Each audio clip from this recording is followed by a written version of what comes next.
Hush, little baby, don't you cry. Turn off the fan or you might die.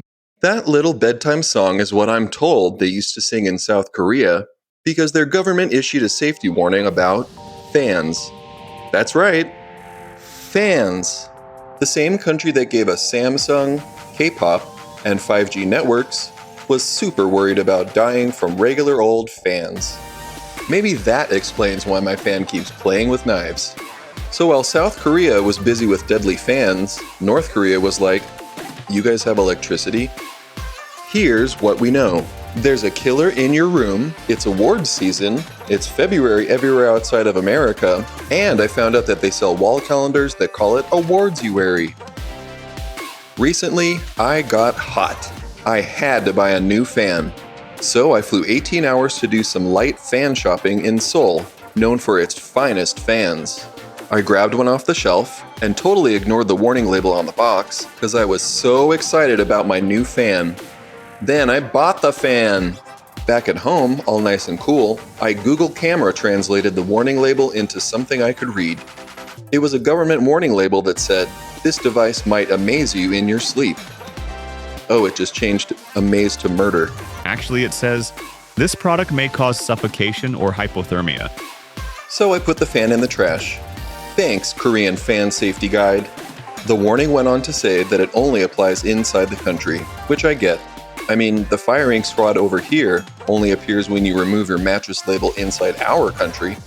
In 2006, the Korean Consumer Protection Board issued an official warning listing asphyxiation from electric fans as one of their summer safety risks, right up there with normal summer dangers like food poisoning and color-changing chemicals in swimming pools that let everyone know you went pee. If you say swimming pool in the same room as a fan, it could result in altitude sickness.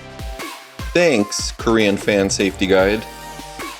The Korean word for fan is sonpyeonggi, which literally means machine that makes wind. Unlike the English word fan, which comes from fanny pack, or literally a group of Americans traveling across England on a sailboat named Blimey McFanny. Shall we now examine the three main theories behind fan death? The first is hypothermia.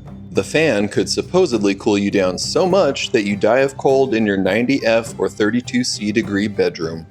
Well, you see, fans don't cool air. They're more dedicated to moving it around, like the very dedicated North Korean traffic stoplight people who help move cars around up there. For hypothermia to occur, your body temperature needs to drop below 95F or 35C. A fan blowing room temperature air around has about the same chance of causing hypothermia as that North Korean traffic individual has of ever playing in the ball pit at McDonald's.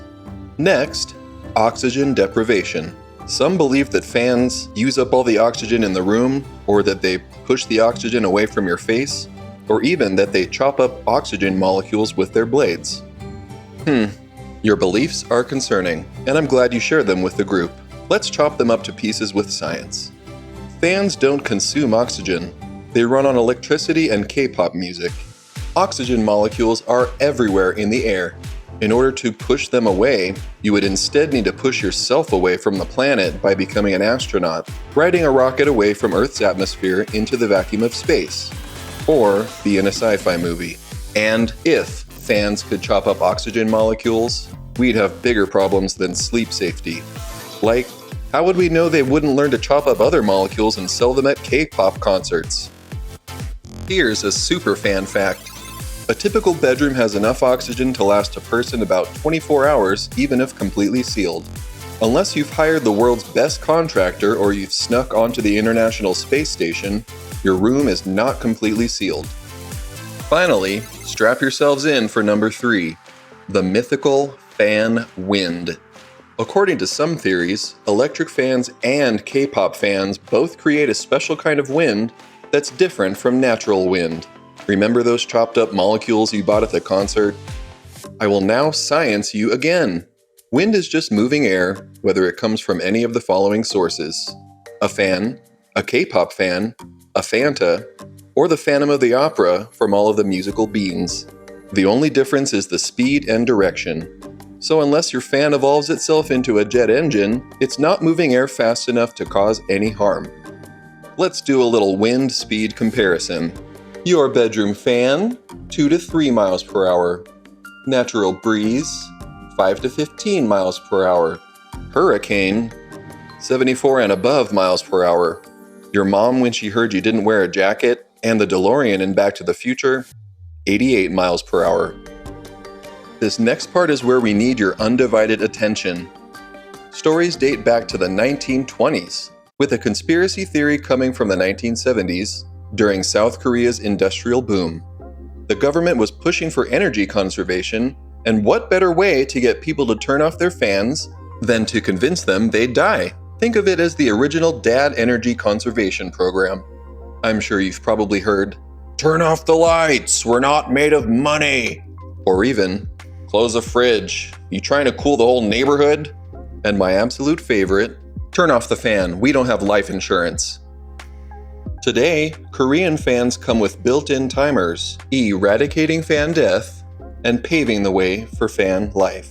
The FanGuard 3000 comes with a patented anti-death timer, oxygen replacement resources, and a carton of cigarettes. That would actually be worth a trip back to Seoul. Some modern Korean apartments even have special ventilation systems designed specifically to prevent fan death. And Korean parents have even begun to sing more optimistic bedtime songs, thanks to the FanGuard 3000's anti-death timer. On Earth, every culture has its unique safety beliefs. Russians avoid sitting on cold surfaces. Italians fear the dreaded colpo d'aria, a perilous little phenomenon which translates to a hit of air. And Americans think they can sail around England saying fanny pack and that their microwaves are watching them. That last one does actually keep me up at night. Let's review what we've learned. You don't need life insurance to use a fan. Fans are not secretly plotting against you, unless they are, in which case this video was sponsored by MetLife. The Fan Safety Guide gave us enough safety tips that he evolved into his final form. If you survived watching this video while a fan was running in your room or anywhere else on Earth, please take a second to tap the like button and subscribe to our channel. We've got an exciting lineup ahead. Real living mutants, revealing how I got even with Facebook, and the $1.60 game you should never play, which is totally unrelated to that angry ceiling fan standing behind you right now. Thank you so much for watching. We hope you say no to fan death and yes to fan life.